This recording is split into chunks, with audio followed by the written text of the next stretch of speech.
To repeal and replace Obamacare stalled this week when Republicans delayed a vote on their plan, putting it off until after their return from the 4th of July recess. Will they have enough votes, though, to pass the bill? In a few minutes, we'll be joined by Democratic Senator Joe Manchin of West Virginia. But first, joining us now is Republican Senator Rand Paul, who's among a group of Republicans opposing the current bill and has some ideas on how to get repeal and replacement through. Senator Paul, good to talk to you this morning. Let me start off with a tweet that the president sent earlier, which was actually what convinced you to come on here on the July 4th weekend. The president tweeting, quote, "If Republican senators are unable to pass what they're working on now, they should immediately repeal and then replace at a later date." The president appears to be listening to you. You mentioned this to him on Wednesday, though your colleague from Nebraska, Ben Sasse, is also claiming credit for this. But Senator McConnell has said, thanks, but no thanks. So will this idea even fly? Well, here's the problem, is I don't think we're getting anywhere with the bill we have. We're at an impasse. Every time you add more federal money, more spending for the big government Republicans, it offends the conservatives. So right now, this bill, which is not a repeal, has become the kitchen sink. We have nearly $200 billion in insurance bailouts. Does anybody remember us complaining that Obamacare had insurance bailouts? We now have codified nearly $200 billion. There's $45 billion in here for opioids. So, I mean, the bill is just being lit up like a Christmas tree full of billion-dollar ornaments, and it's not repealed. We don't repeal the regulations. We don't repeal the subsidies. Now there are Republicans getting so weak-kneed, they're saying, oh, we're afraid to repeal the taxes. What happened to these people? They all were for repealing Obamacare. Now there's virtually no one left. The president stressed the need earlier this year, Senator Paul, to do this simultaneously because there is a concern about the continuity of coverage. Let's listen to how the president put it in the press conference at Trump Tower. It'll be repeal and replace. It will be essentially simultaneously. It will be various segments, you understand, but will most likely be on the same day or the same week, but probably the same day, could be the same hour. The president was stressing there, Senator Paul, that you've got to do this, if not simultaneously, very close together so that you don't have a bunch of people who end up without health insurance. So what would your plans do to address that? Well, and I agree. When I say separate the bills, I think they could still be done concurrently. In fact, I think the moderates won't vote for a repeal, a clean repeal, unless they have some other bill going on simultaneously. So what I've suggested is big government spending programs from the repeal. Let's do clean repeal like we promised, and I think you can get 52 Republicans for clean repeal. You can have a simultaneous bill or a concurrent bill that they can call replace, and that I think perhaps if it's big spending, they can probably get Democrats to go along with big spending. I'm not for that, but I'm saying I want repeal to work, and the way you do is you separate it into two bills and you do it concurrently.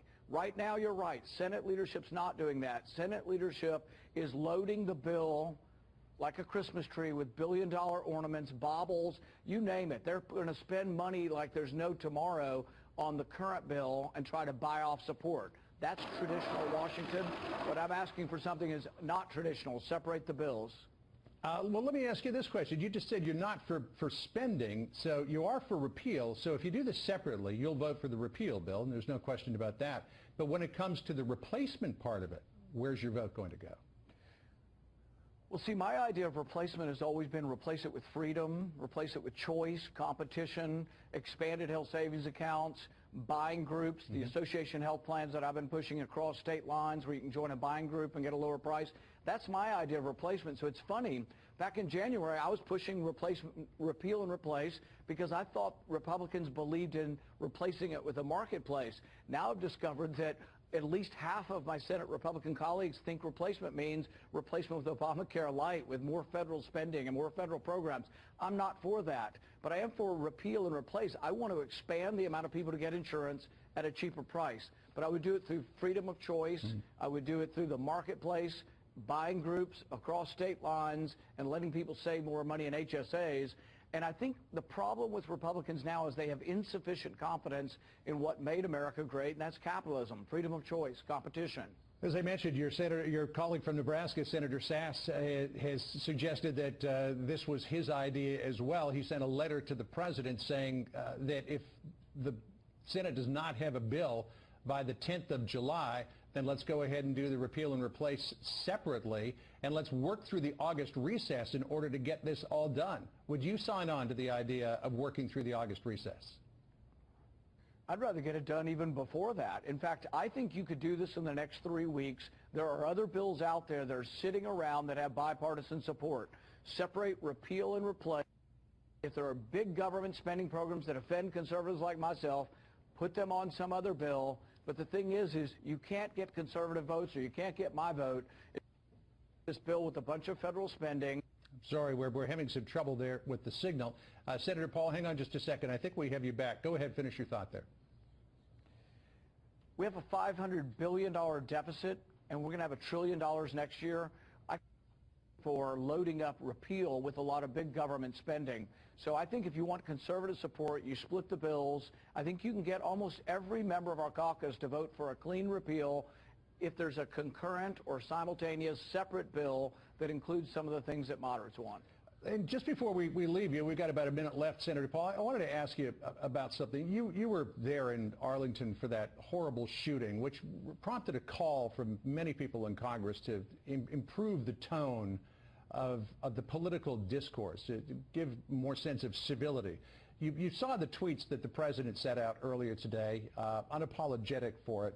What's your thinking on that whole thing about what the president tweeted and how that plays into these calls for greater civility in our political discourse? I would approach it more generically and say that we probably don't need to question our adversaries' motives.